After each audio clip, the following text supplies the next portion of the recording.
Oi, gente, vamos então iniciar mais uma aula. Hoje a gente vai dar início finalmente ao estudo dos cordados, que é o filo mais importante da zoologia. Vamos começar entendendo um pouco de como o filo dos cordados é filogeneticamente organizado. A gente pode dizer que os cordados são divididos em dois grandes grupos, os protocordados e os vertebrados.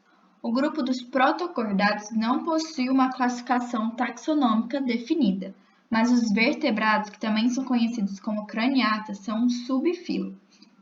O grupo dos protocordados possui dois subfilos principais: os cefalocordados, representados pelo anfioxo, e o subfilo Urocordata, que é representado pela acídea.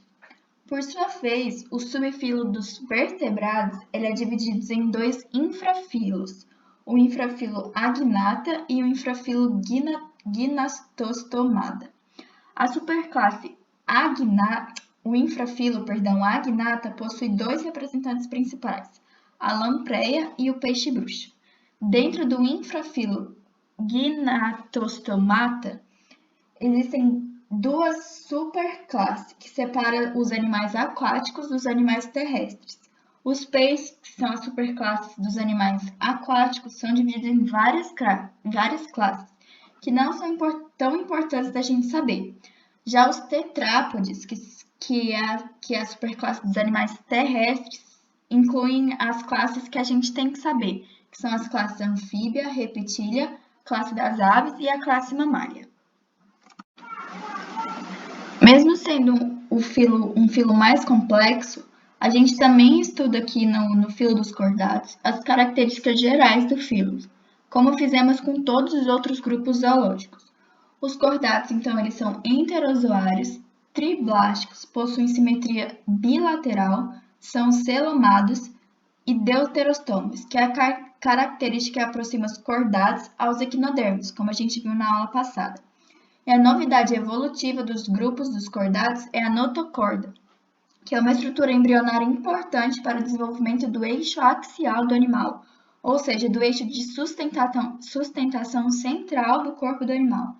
No caso dos seres humanos, por exemplo, esse eixo é a coluna vertebral. A notocorda, então, ela é importante para definir onde será a parte cranial do animal e onde será a parte caudal do animal. Agora a gente vai dividir o estudo dos cordados naqueles dois grupos principais que falamos no slide de organização dos cordados.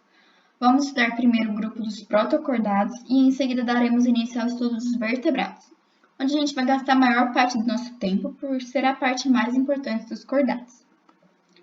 Dentro dos protocordados, vamos falar primeiro do anfioxo, que é um animal pertencente ao subfilo Cephalocordata. O estudo desse bichinho ele é importante porque ele foi o primeiro animal a apresentar as 4 principais características que definem o filo dos cordados, que são essas listadas abaixo. É muito importante a gente saber essas 4 características de cor, porque elas aparecem muito nos vestibulares. Então, essas 4 características são presença de notocorda, tubo nervoso dorsal oco, fendas branquiais, que também podem ser chamadas de fendas faringianas ou fendas faríngeas, e a cauda pós-anal. A notocorda e a cauda são estruturas que devem estar presentes em algum momento da vida dos cordados, não necessariamente presentes a vida inteira. Então, por mais que sejam organismos muito simples, o estudo aprofundado desses animais possibilitou que muitas características dos cordados também fossem descobertas e também fossem estudadas, porque ser um organismo simples é fácil de estudar. Falando agora especificamente do anfioxo, ele é um animal que vive a maior parte do tempo enterrado na areia dos ambientes marinhos. A parte que fica para fora da terra é a boca, e em volta da boca existem diversos tentáculos, que ajudam na filtração da água para a captura do alimento. As fendas na faringe permitem a passagem da água que entrou pela boca do sistema digestório para a cavidade do corpo do animal, onde estão os restos dos órgãos do animal.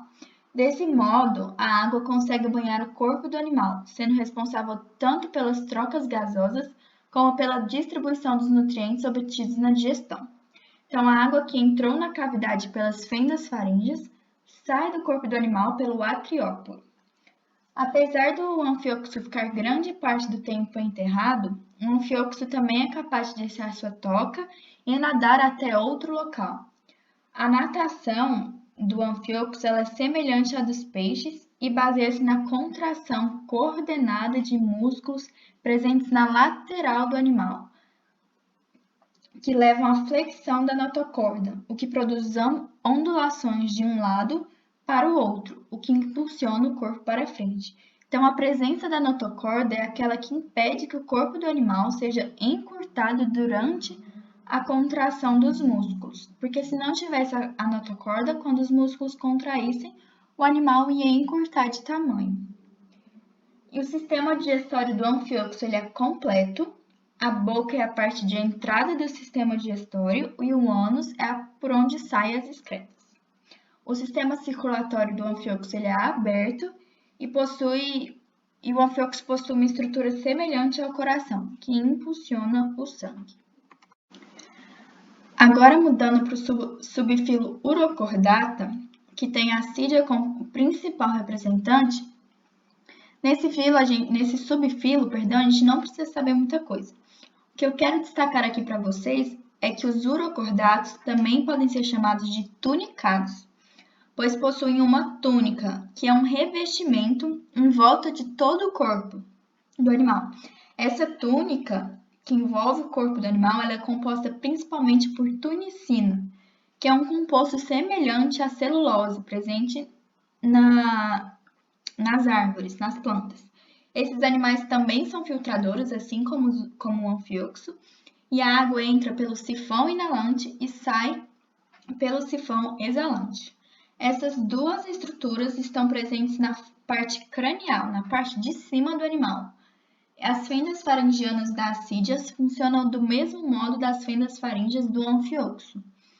Então, a água entra pela boca, passa pelas fendas faríngeas e se distribui para o resto do corpo do animal, participando então do sistema respiratório e também da distribuição de nutrientes que provém da digestão dos alimentos que ele consome, que o animal consome.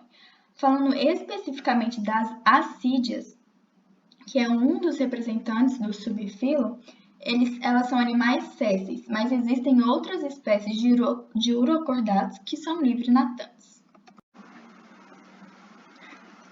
Agora a gente vai começar finalmente o estudo do subfilo vertebrados. O que define um animal ser vertebrado? O que define um animal ser do subfilo dos vertebrados é a presença de duas estruturas, a coluna vertebral e o crânio.